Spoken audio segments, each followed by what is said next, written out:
Hello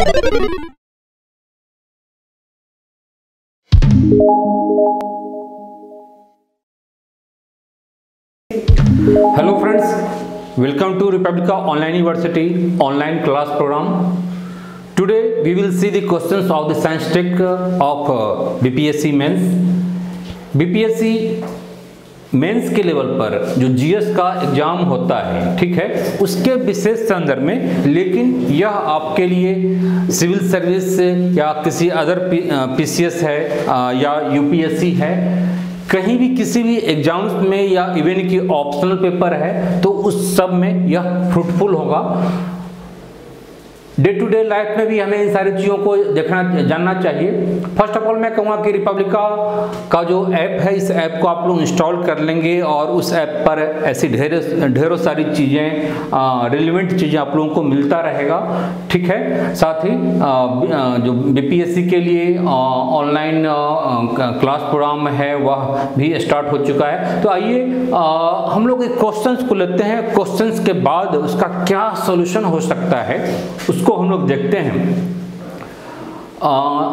question है, भारत में मोदी सरकार के सम्मुख उपस्थित चुनौतियों में से प्रमुख है, ठीक है, और क्या है? तो गंगा नदी की सफाई, क्लीनिंग ऑफ गंगा रिवर, घटते हुए प्राकृतिक संसाधन, डिग्रेडेशन ऑफ नेचुरल रिसोर्सेस तथा घटती जा रही कृषि भूमि, ड्विंडलिंग ऑफ फार्मलैंड, और स्वास्थ्य के बढ़ते हुए खतरे, हेल्थ रिस्क, ठीक है। तो यह इन्वर्टेड कॉमा में है।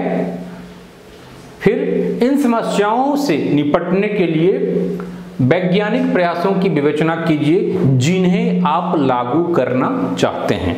तो बहुत ही अप्लाइड क्वेश्चंस है, बहुत ही डायनेमिक क्वेश्चंस है। इस टाइप्स के क्वेश्चंस को देख करके हमें थोड़ा सा डर होता है कि यह कन्वेंशनल टाइप का क्वेश्चंस नहीं है। जनरली साइंस टेक में जिस टाइप की क्वेश्चंस आता है उससे हट करके है, और आजकल बीपीएससी में एक ट्रेंड बनता जा रहा है, यूपीएससी में एक ट्रेंड बनता जा रहा है कि वहाँ पर अप्लाइड क्वेश्चंस को अधिक से अधिक डाला जा रहा है, जिसे डे टू डे लाइफ में आप देखते हैं, आप उसे झेलते हैं। आपकी रोजमर्रा के जीवन में आपकी एक आपके लिए भोगा हुआ सत्य की तरह वह होता है। तो ऐसे में आप क्या सोचते हैं, आपके पास क्या सॉल्यूशन है? As a bureaucrats, as a अधिकारी के रूप में जब आपकी नियुक्ति होगी, जब आप फील्ड में होंगे, तो सर्विस में होंगे, तो फिर आप क्या करेंगे उसके निदान के लिए? तो इसी संदर्भ में अप्लाइड टाइप के क्वेश्चंस को डाला जाता है ताकि आप में वह इंसाइट डेवलप हो, आप में वह विजन डेवलप हो। तो आइए, एक काफ़ी भारी भरकम चीज़ें लग रही है, काफ़ी लंबा क्वेश्चंस है, और इस टाइप के क्वेश्चंस को हम आगे भी लेंगे। पहले इसको हम लोग देखते हैं, ठीक है। तो ये 56वीं 59वीं में आया हुआ क्वेश्चन है। अब इसमें देखिए कि 2-3 शब्द हैं। क्लीनिंग ऑफ गंगा रिवर, पहले तो मोदी सरकार की बातें कह दी गई है। क्लीनिंग ऑफ गंगा रिवर एक समस्या के रूप में है। दूसरा, degradation of natural resources, dwindling farmland और हेल्थ रिस्क, 4 चीजें हैं, ठीक है। तो अब धीरे धीरे आपका क्लियर होते जाएगा कि कैसे क्वेश्चंस को सॉल्व करना है। तो इन चारों चीजों को लेकर के आपको आगे बढ़ना है। इन चारों चीजों के संदर्भ में आपको सॉल्यूशन देना है जिन्हें आप लागू करना चाहते हैं। यह चारों क्या है? तो समस्या के रूप में है, एक पैथेटिक है सोसाइटी के लिए, हमारे एनवायरनमेंट के लिए, ठीक है। तो उस पैथेटिक कंडीशंस के लिए सबसे पहले तो पैथेटिक है, यानी समस्या के रूप में है, यह आप दिखाएंगे, ठीक है।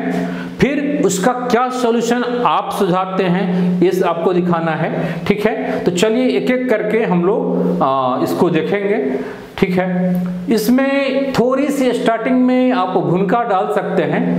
भूमिका में क्या होगा, जैसे मान लीजिए आप फ्लो चार्ट के माध्यम से इस चारों चीज को आप दिखा देंगे। इस चारों चीज को आप एक फ्लो चार्ट के माध्यम से आप क्लियर कर देंगे कि आज भारत में सरकार के समक्ष, एक आम नागरिक के समक्ष, प्रशासन के समक्ष एक बहुत बड़ी चुनौती के रूप में पर्यावरण से संबंधित यह समस्याएं आज दिखती है, जिसके निदान के लिए सरकार प्रयासरत है, सरकार की प्राथमिकता में काफी ऊपर है। ठीक है, इन समस्याओं का हम इस रूप में देख सकते हैं, वर्गीकृत करके, क्लासिफाइड करके हम चीजों को हम देख सकते हैं, और चीजों को आप क्या करेंगे, फ्लो चार्ट के माध्यम से आप इस चारों चीजों को आप दिखा देंगे। क्लियरिटी हो गई? ठीक है, अब इसमें थोड़ा सा फिर आप बैकग्राउंड आप ले लेंगे। तो बैकग्राउंड में क्या होगा कि मान लीजिए आप स्टार्टिंग में मान लीजिए Ganga river, cleaning of Ganga river से आप स्टार्ट करेंगे। तो इसमें आप दिखा देंगे कि जब पहला जो आपका पॉइंट है गंगा रिवर वाला, तो इसमें आप दिखा सकते हैं कि गंगा रिवर, गंगा जो है वह क्या है, अपनी गंगोत्री से निकलने के बाद जब यह हिमालय में यह प्लेन एरिया में हरिद्वार के पास प्रवेश करती है, तब उसके साथ ही यहाँ पर प्रदूषण, उससे विभिन्न प्रकार की प्रदूषण उसमें जुड़ता जाता है। ठीक है, विभिन्न प्रकार की इंडस्ट्री का उसमें है, या डोमेस्टिक वेस्टेज है, सॉलिड वेस्टेज है, लिक्विड वेस्टेज है, पल्प पेपर मिल्स का है, उसमें आदि अनेक प्रकार के केमिकल चीजें हैं, फर्टिलाइजर आदि चीजों से जो हमारी मिट्टी, सॉइल पोल्यूटेड हो जाता है, पानी पोल्यूटेड हो जाता है और फिर गंगा में मिल जाता है। इन सारी चीजों को ढोते हुए गंगा हरिद्वार से आगे बढ़ती है। फिर यह क्या है, कानपुर, इलाहाबाद, वाराणसी, पटना आदि शहरों होते हुए, कोलकाता आदि होते हुए फिर यह बे ऑफ बंगाल में मिल जाता है। तो इतना लंबा चौड़ा आपको बैकग्राउंड नहीं रखना है, छोटा रखेंगे। और इस पूरे अपनी यात्रा में गंगा क्या करती है, तो अनेक प्रकार की जो वेस्टेज है, ठीक है, हजारों बिलियंस गैलन्स ऑफ वेस्टेज को एब्जॉर्ब करती है। यह वेस्टेज अनेक रूपों में होता है, वह सीवेज के रूप में हो सकता है, या फिर डोमेस्टिक वेस्टेज के रूप में हो सकता है, इंडस्ट्रियल वेस्टेज हो सकता है। ठीक है, तो इन सारी चीजों को लेते हुए आगे बढ़ती है, और यही वजह है कि गंगा क्या है, यह गंगा को 10 most polluted reverse of the world बनाता है। ठीक है, तो इसी ऑब्जेक्टिव्स को लेते हुए, ठीक है, इसी ऑब्जेक्टिव्स को लेते हुए विभिन्न प्रकार के जो एक्टिविस्ट हैं या इन्वायरमेंटलिस्ट हैं, या फिर हमारी गवर्नमेंट है, हमारी पॉलिटिशियंस है, स्वयं हमारे प्राइम मिनिस्टर मोदी जी हैं, तो इस समस्या का निदान के लिए प्रयासरत हैं। इन चीजों से आप अपनी बातों को रख सकते हैं, क्योंकि आपके क्वेश्चंस में भी पीएम मोदी के स्टेटमेंट को ही उठा करके रख दिया गया है। अब अंदाजा लगाइए कि किसी पीएम के स्टेटमेंट को उठा करके यहाँ पर आपका क्वेश्चन बना दिया जाता है। अब जितनी बातें हमने कहा उसको आप थोड़ा सा विजुअलाइज कीजिए, इसको आप विजुअलाइज कर लेंगे तो आपके आंसर में बहुत सारी चीजें आ जाएगी। देखिए, यही गंगोत्री है, गंगोत्री मतलब गंगोत्री ये नहीं है, गंगोत्री से गंगा निकलती है, और उसके बाद हिमालय से निकलते हुए आगे बढ़ते हुए क्या है, यह प्लेन में आती है। लेकिन प्लेन में आने से पहले इसकी पानी काफी स्वच्छ होती है, काफी पवित्र होती है। ठीक है, लेकिन यह धीरे धीरे आगे बढ़ती है। यहाँ पर आप देखिए ऋषिकेश का सीन है, तो यहाँ भी गंगा आपकी काफी साफ सुथरी है, जिसे सलील पवित्र गंगा कहते हैं। सेम चीजें हैं, यह गंगा के किनारे किनारे छोटी छोटी चीजें आप देख सकते हैं। ठीक है, तो यहाँ भी गंगा आपकी काफी पवित्र है। गंगा जब, जैसा कि मैं बताया कि पहाड़ से जब प्लेन में आती है, फर्स्ट टाइम प्लेन में आती है, और वह हरिद्वार में आकर के प्लेन में यानी मैदानी भाग में आती है, तो हरिद्वार से ही इसमें वो सारी चीज़ें स्टार्ट हो जाता है, जो पोल्यूशन वाली चीज़ें हैं। ठीक है, देखिए कितनी भीड़ भाड़ जमावड़ा होता है, कई प्रकार की यहाँ पर लिक्विड से लेकर के सॉलिड वेस्टेज तक पूजा पाठ है, मूर्तियाँ हैं आदि यहाँ पर आप देख सकते हैं कुंभ मेला वगैरह के टाइम में काफ़ी ज़्यादा यहाँ पर जमावड़ा होता है, इससे पोल्यूशन वगैरह बढ़ता है। आगे हम देखें तो गंगा हरिद्वार से और आगे बढ़ती है तो उसमें विभिन्न प्रकार के नाले का पानी को छोड़ दिया जाता है गंगा में, और इससे गंगा का पानी काफ़ी पॉल्यूटेड हो जाता है। इस लायक नहीं रहता है कि उस पानी को आप हाथ में रख करके पी सके, जो कि आप गंगोत्री में कर सकते हैं, ऋषिकेश में भी आप कर सकते हैं, ठीक है। लेकिन जैसे जैसे गंगा आगे बढ़ती है उसका पानी मैला होता जाता है। राम तेरी गंगा मैली हो गई वाली जो फिल्म है वही चीज़ें यहाँ भी याद आती है, ठीक है। जैसे जैसे आगे बढ़ती है इसकी स्थिति आप देखिए कि नाले का पानी है, ये वाराणसी का सीन है, और बिल्कुल ही नाला और सीवेज का वेस्टेज है गंगा में डाल दिया जाता है विदाउट एनी ट्रीटमेंट। तो इस सारी चीज़ों को आप विजुअलाइज कीजिए और आपके आंसर में इस सारी चीज़ें आनी चाहिए। जैसा कि मैं बताया कि स्टार्टिंग में आपको दिखाना है कि समस्या के रूप में है, अभी विभिन्न प्रकार की प्रदूषण पोल्यूटेड एलिमेंट्स उसमें आकर के मिलते हैं। इसको देखिए आप, यह क्या है, गंगा के किनारे वाराणसी में या गंगा के किनारे जितने भी बड़े शहर से लेकर के वहाँ पर 100 से ऊपर छोटे छोटे टाउन है, अनेक विलेज है जो नदी के किनारे है, और वहाँ पर इस प्रकार की मानवीय एक्टिविटी, ह्यूमन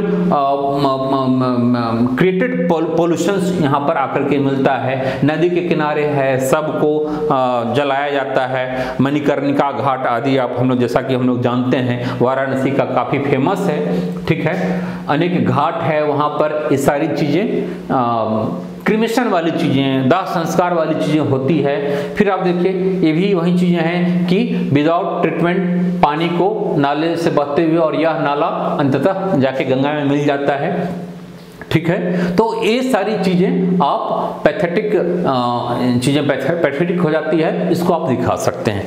अब हम लोग आगे डायरेक्ट पॉइंट पर आते हैं कि today Ganga became a very polluted river due to, यानी किस कारण से गंगा पोल्यूटेड हो रही है, इस पर थोड़ा सा हम लाइट डालेंगे, ठीक है। तो चीज़ें बिल्कुल क्लियर हो रही है। जहाँ पर थोड़ी सी लग रहा था कि क्या होगा इस आंसर में, तो इस ढंग से हम क्लासिफाइड करके देखें तो बहुत सारी चीज़ें ऑटोमेटिकली क्लियर हो जाएगा।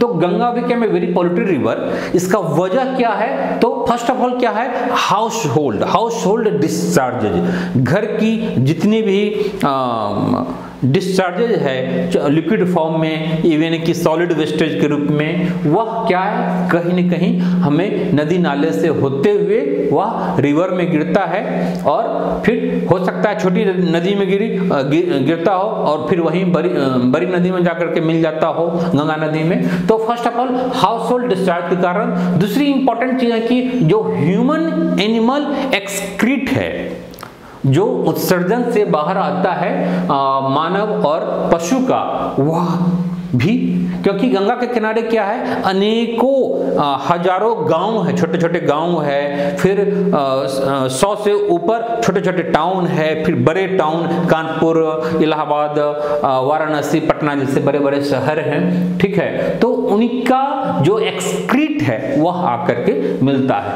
एक फुल्ली क्या है, मैन मेड है, ठीक है। अब है आगे हम बढ़ते हैं तो सीवेज डिस्चार्जेज है, सीवेज डिस्चार्जेज भी आकर के यहाँ पर मिलता है, ठीक है। इंडस्ट्रियल डिस्चार्जेज मिलता है, जो इंडस्ट्री है कानपुर में है, चमड़े की फैक्ट्री है, अनेक प्रकार की इंडस्ट्री फैक्ट्री वहाँ पर कल कारखाना लगा हुआ है, और उसका डिस्चार्ज जो है, उसका जो वेस्टेज है वह जाकर के मिलता है। अर्बन सॉलिड लिक्विड वेस्टेज जाकर के मिलता है। इन सब से क्या होता है कि गंगा हमारी मैली हो जाती है, ठीक है। फिर आगे अगर हम लोग देखें तो मैन मेड ही कंडीशन चीज़ों में डेड बॉडी को नदी के किनारे जलाया जाता है, और नदी के किनारे, गंगा के किनारे जलाना बहुत ही अच्छा माना जाता है। ऐसे जैसे वहाँ पर मोक्ष मिल जाएगा, कुछ ऐसी धारणा है। तो डेड बॉडी को हम जलाएंगे ही जलाएंगे नदी के किनारे, गंगा के किनारे। दूर दूर से लोग आते हैं गंगा में जलाने के लिए, बताइए तो फिर क्या होगा, डेड बॉडी पानी में जाएगा, नदी में जाएगा, तो नदी का भी तो अपना एक लिमिटेशन होता है ना। चीज़ों को एब्जॉर्ब करने का, तो डेड बॉडी हो गया। दूसरी इंपॉर्टेंट चीजें हैं कि डिस्चार्जिंग ऑफ पूजा आइटम्स, ठीक है, आइडल्स वगैरह, मूर्ति का विसर्जन हम करते हैं। हिंदुस्तान क्या है, एक धार्मिक उत्सव, पर्व, तीज त्योहार वाला एक देश है। यहाँ पर सालों भर कुछ न कुछ पर्व तीज त्योहार चलता रहता है। कभी गणेश उत्सव, गणेश की मूर्ति, तो कभी दुर्गा की मूर्ति, तो कभी कुछ सरस्वती की मूर्ति। अनेक प्रकार के पर्व तीज त्योहार में हम मूर्ति बनाते हैं, उसमें उस मूर्ति में केमिकल्स आदि होता है, या फिर ऐसे ही घर में पूजा पाठ होता रहता है। पूजा पाठ के आइटम्स को उठाया और हम नदी में फेंक देते हैं, गंगा में फेंक देते हैं। गंगा में ही जाकर के फेंकने की एक मन में एक परंपरा है और लोग अच्छा मानता है। तो इनसे क्या होता है कि सालों भर हमारी नदी प्रदूषित होती रहती है, ठीक है। Functions on the river bank, ठीक है, ये आर्ट ऑफ लिविंग जो श्री रविशंकर जी का है। और आपने सुना होगा कि दिल्ली में यमुना के किनारे उन्होंने एक बहुत बड़ा आयोजन रखा था, ठीक है। और इस आयोजन पर फिर कोर्ट की काफ़ी टीका टिप्पणी हुई थी, फिर उसके लिए उनको कंपनसेशन देने की बातें कही गई थी, ठीक है, करोड़ों रुपया की पेनल्टी की गई थी। तो नदी के किनारे फंक्शंस, धार्मिक फंक्शंस वगैरह की जो एक प्रवृत्ति है, हो रही है, तो इससे भी पॉल्यूशन काफी ज्यादा बढ़ता है, ठीक है। अब आते हैं कि ये तो समस्या है और समस्या का क्या कारण है, इसको आपने दिखा दिया। एक दो पैराग्राफ में आप इसको दिखाएंगे, ज्यादा इसमें आप टाइम नहीं गवाएंगे। अब हम लोग आ जाएंगे कि यह जो समस्या है, इस समस्या का समाधान क्या है साइंस एंड टेक्नोलॉजी के पास। अब इस समस्या के समाधान को एक एक करके, चूंकि आपने इस समस्या को देख लिया, तो एक एक करके इसके सॉल्यूशन को आप डाल दीजिए कि हाउस होल्ड डिस्चार्ज है या ह्यूमन एनिमल एक्सक्रीट है, तो इसका सॉल्यूशन क्या होगा, इसका सॉल्यूशन क्या होगा, इसका सॉल्यूशन क्या होगा, ठीक है। तो एक एक करके आप इसके सॉल्यूशन को आप डाल देंगे, तो यह क्या हो जाएगा, सॉल्यूशन के रूप में आ जाएगा। और उसमें आप स्पेशली साइंस एंड टेक का क्या सॉल्यूशन होगा, हमारे विज्ञान और प्रौद्योगिकी कैसे हेल्पफुल होगी, इस बात का ध्यान रखना है। दूसरी इंपॉर्टेंट बात जो बहुत ही इंपॉर्टेंट है, किसी दूसरे क्वेश्चन में आप देखेंगे, साइंस एंड टेक्नोलॉजी तो है ही, साथ ही वैज्ञानिक प्रबंधन के माध्यम से भी समस्या का समाधान होता है, तो वह भी आपके साइंस एंड टेक्नोलॉजी का ही पार्ट है, ठीक है। और इस टाइप के क्वेश्चंस में साइंटिफिक मैनेजमेंट वाले सॉल्यूशंस को भी आप डालेंगे, ठीक है। एक दूसरा क्वेश्चन मैं लूंगा, उसमें बिल्कुल ही वैज्ञानिक प्रबंधन शब्द भी डाला हुआ है। तो केवल टेक्नोलॉजी नहीं, बल्कि टेक्नोलॉजी के साथ वैज्ञानिक प्रबंधन, यानी साइंटिफिक मैनेजमेंट के माध्यम से भी आपको सॉल्यूशन दिखाना है, ठीक है। क्लियर हो गया। अगले क्वेश्चन में मैं इसको क्लियर हो जाएगा और भी। तो इसमें क्या है, proper system to measurement of pollutants, ठीक है। फर्स्ट ऑफ ऑल क्या है कि जितने भी पॉल्यूशंस हैं, ठीक है, चाहे वह मैन मेड हो या फिर इंडस्ट्रियल पोल्यूशन हो, सॉलिड हो, लिक्विड वेस्टेज हो, केमिकल हो, आदि जितने भी वेस्टेज हैं, जितने भी पॉल्यूटेंट्स हैं, उसकी मेजरमेंट की प्रॉपर सिस्टम हमारे पास होनी चाहिए। तो इसके मेजरमेंट में हमारी टेक्नोलॉजी काफी हेल्पफुल हो सकती है। फर्स्ट ऑफ ऑल कहाँ रिमोट, इसमें आपका क्या करेगा, रिमोट सेंसिंग जो सैटेलाइट है वह आपका, एक तो हम पानी में उसकी ऑक्सीजन की मात्रा कितनी है, कितना पॉल्यूशन है उसमें, ठीक है। दूसरी बात है कि रिमोट सेंसिंग सैटेलाइट का आप प्रयोग करके आप चीज़ों को बेहतर ढंग से ऑब्जर्व कर सकते हैं, ठीक है। तो इसके माध्यम से एक बहुत बड़ा सॉल्यूशन है रिमोट सेंसिंग सैटेलाइट। अब रिमोट सेंसिंग सैटेलाइट की क्या कैपेसिटी है, आप अंदाजा लगाइए इसका क्या इसकी कैपेसिटी है। आप अंदाजा लगा सकते हैं कि आज गूगल है, क्या है, गूगल एक ऐसी चीजें हैं कि आपके गली मोहल्ले तक पहुंच चुका है, ठीक है, आपके गली मोहल्ले तक पहुंच चुका है। जितना जानकारी हमें अपने मोहल्ले की नहीं होती है, उससे ज़्यादा जानकारी गूगल मैप को होती है। वहाँ का जो जीपीएस सिस्टम है, गूगल जिसका यूज करती है, क्योंकि अमेरिका बेस्ड है जीपीएस, ठीक है, तो आपके गांव टोला चप्पा चप्पा की इसकी समझ है, कहाँ क्या है नहीं है सारी चीज। तो क्या हम इसका ये अपनी इतनी बड़ी गंगा रिवर है तो क्या उसकी हम बेहतर मेजरमेंट मैपिंग नहीं कर सकते? कहाँ क्या पॉल्यूशन से है, कहाँ कौन सी सारी चीजें वहां पर आकर के मिल रही है, क्या हम नहीं कर सकते हैं? बिल्कुल ही किया जा सकता है। गूगल के लिए एक प्रकार से चुनौती है कि वह हर एक छोटे से छोटे चीज़ों को या फिर नासा इन सारी चीज़ों को दिखा सकती है, तो हम भी कर सकते हैं और हम भी उसका हेल्प ले सकते हैं। तो first of all remote sensing satellite के माध्यम से सारे उस पोल्यूटेंट्स को जो गंगा में है उसको हम आइडेंटिफाई करेंगे, कहाँ कहाँ किस किस एरिया में किस एरिया से पॉल्यूशन बढ़ रहा है, किस प्रकार का पॉल्यूशन है, उन सारी चीज़ों को हम अपने रिमोट सेंसिंग सैटेलाइट के माध्यम से गहराई के साथ चीज़ों को हम देख सकते हैं। ठीक है, एक एक चीज़ों का मैपिंग किया जा सकता है। तो इसमें हमारा साइंस एंड टेक्नोलॉजी एक काफ़ी हेल्पफुल हो सकता है। ठीक है, पूरे गंगा रिवर गंगोत्री से लेकर के और यहाँ पर हुगली तक की चीज़ों को। डन। एक एक करके हम लोग देखें इसमें क्या क्या पॉइंट आ रहा है। तो proper system to measurement of pollutants हो गया, दूसरा रिमोट सेंसिंग सैटेलाइट हो गया। अब आगे हम लोग बढ़ें, वेरियस अर्बन जो जिसमें सॉलिड है और लिक्विड है, वाटर ट्रीटमेंट करके फिर उस पानी को हम क्या करें, गंगा में या किसी अन्य रिवर में हम डालें तो एक बहुत ही अच्छा सॉल्यूशन हो सकता है। अगली इंपॉर्टेंट बात है कि बायो टॉयलेट्स का हम यूज करें। बायो टॉयलेट्स हम बनावें तो बायो टॉयलेट से क्या होगा कि जो ह्यूमन एक्सक्रीट है या वह ऐसे नहीं निकलेगा, यह गंदगी नहीं फैलाएगा। और गवर्नमेंट अभी इस पर शौचालय पर, स्वच्छ भारत पर काफ़ी ज़्यादा ध्यान दे रही है। तो बायो टॉयलेट इसका एक बहुत ही अच्छा समाधान हो सकता है। ठीक है, प्रॉपर क्रीमेशन सेंटर बनाया जाए, मतलब प्रॉपर दाह संस्कार के लिए एक सेंटर नदी के किनारे होना चाहिए और बिल्कुल ही बाध्य किया जाना चाहिए कि उसमें वहीं पर होगा जो इलेक्ट्रिकल क्रीमेशन सेंटर होता है। Proper settlement of Pooja's items जो हमने पहले देखा के कारण में उसका समाधान होना चाहिए। और इस संदर्भ में क्या है, we make a sure devotion but doesn't turn pollutions. हम अब डिवोशन को दिखावें लेकिन पॉल्यूशन नहीं उससे क्रिएट होनी चाहिए। ठीक है, यहाँ रिमोट सेंसिंग सैटेलाइट यहाँ भी होगा। ठीक है, फिर helpful in designing sewage treatment plant का एक बेटर डिजाइन करके हम इसका समाधान कर सकते हैं। फिर इंडस्ट्री से कूड़ा कचरा और जो सॉलिड और लिक्विड वेस्टेज निकलता है उसका हम प्रॉपर ट्रीटमेंट कर सकते हैं। तो इस प्रकार से हमारा सॉल्यूशंस के रूप में देखिए, नदी से कैसे हम सिल्ट को हम बाहर करेंगे या फिर नदी के किनारे जो भी कूड़ा कचरा विभिन्न प्रकार की पूजा पाठ आदि के माध्यम से या ह्यूमन जो क्रिएटेड जो पॉल्यूशंस है उसको हम लोग बाहर कर सकते हैं। ठीक है,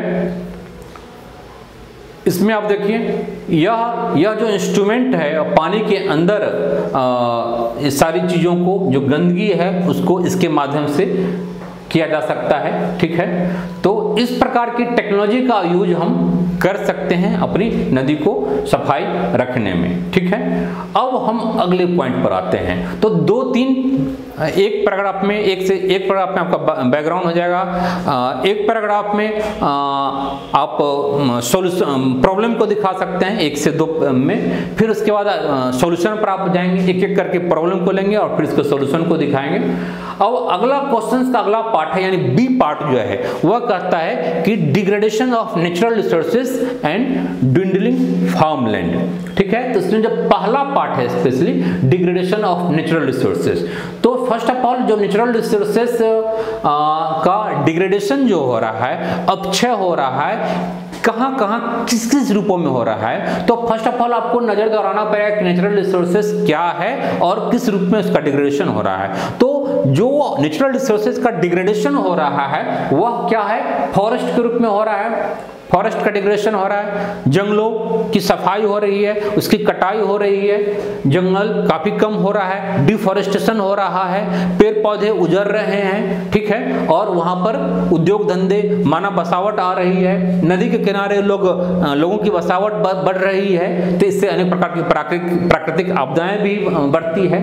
अच्छा, दूसरी बात है कि नेचुरल रिसोर्सेस में जो डिग्रेडेशन हो रहा है वाटर का हो रहा है, फॉरेस्ट का, फिर वाटर का काफी ज्यादा डिग्रेडेशन हो रहा है, वाटर की क्वालिटी गिर रही है, वाटर में अनेक प्रकार के केमिकल्स मिल रहे हैं, फर्टिलाइजर्स का यूज काफी बड़े पैमाने पर हो रहा है, सॉइल हमारा पॉल्यूटेड हो रहा है, या फिर कह लें सॉइल की क्वालिटी गिर रही है, तो सॉइल की क्वालिटी गिरेगी तो पानी की भी क्वालिटी गिरेगी, ठीक है। कहीं पानी में आर्सेनिक काफी ज्यादा होता है, तो पंजाब का पानी वगैरह जो है, जो इरिगेशन में चूंकि वहां पर केमिकल्स वगैरह का काफी ज्यादा प्रयोग किया जा रहा है, तो इस कारण से पूरी की पूरी सॉइल की क्वालिटी भी गिर रही है और वाटर भी वहां पर काफी पॉल्यूटेड होता है, ठीक है, वो काफी कैंसरस क्रिएट करता है। अच्छा, अगली बात है नेचुरल रिसोर्सेज में जो डिग्रेडेशन हो रहा है वह एयर क्वालिटी है। एयर हमारा काफी पॉल्यूटेड हो रहा है, चाहे वह ट्रैफिक और ट्रांसपोर्टेशन के कारण हो, या फिर इंडस्ट्री के कारण हो, या फिर डोमेस्टिक कारण से हो। दूसरी बात है कि जो मिनरल्स है, जो हमारा एक बहुत बड़ा नेचुरल रिसोर्सेज है, उसमें भी डिग्रेडेशन हो रहा है, उसका भी खनन काफी बड़े मात्रा पर हो रहा है, तो इस कारण से भी चीजें पैथेटिक हो रही है। एनिमल्स है, बर्ड्स है, बहुत सारी जो हमारी इकोसिस्टम का पार्ट है वह क्या हो रहा है कि रेड लिस्ट में आ रहा है, उसका डिग्रेडेशन हो रहा है। तो इन सब जो समस्या है, यानी नेचुरल रिसोर्स का जो डिग्रेडेशन हो रहा है, अब इसका फिर आपको सॉल्यूशन दिखा देना है, ठीक है। तो सॉल्यूशन में देखिए, जैसे आप इसको आप दिखा सकते हैं, इसको आप चीज़ों को थोड़ा सा जहां तक भी पॉसिबल हो सके आप लोग अपने आंसर में चीज़ों को विजुलाइज कराएंगे, ठीक है।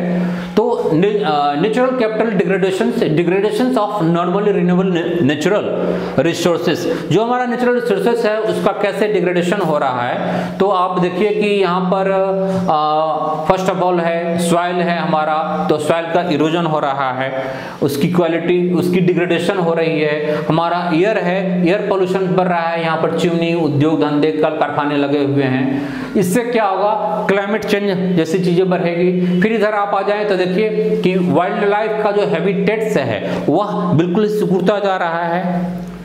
चूंकि जंगल सिकुड़ रहा है तो वाइल्ड लाइफ का हैबिटेट्स भी सिकुड़ेगा, ठीक है, वह डिक्रीज होगा। जो इसके बाद फिर आप इसमें पानी में आप आ जाइए तो हमारा एक्वाफायर डिप्लेशन हो रहा है, डिक्लाइनिंग ओशन फिशरीज है उसमें कमी हो रही है, डिग्रेडेशन हो रहा है, वाटर पोल्यूशन बढ़ रहा है, ठीक है। तो इन सब से क्या हो रहा है कि चाहे वह हमारा सॉइल हो यानी लैंड हो, वाटर हो, हमारा एयर हो, सारा पॉल्यूटेड हो रहा है, ठीक है। इससे पूरी की पूरी इकोसिस्टम हमारी प्रभावित हो रही है, वाइल्ड लाइफ का हैबिटेट्स है वह प्रभावित हो रहा है, ठीक है।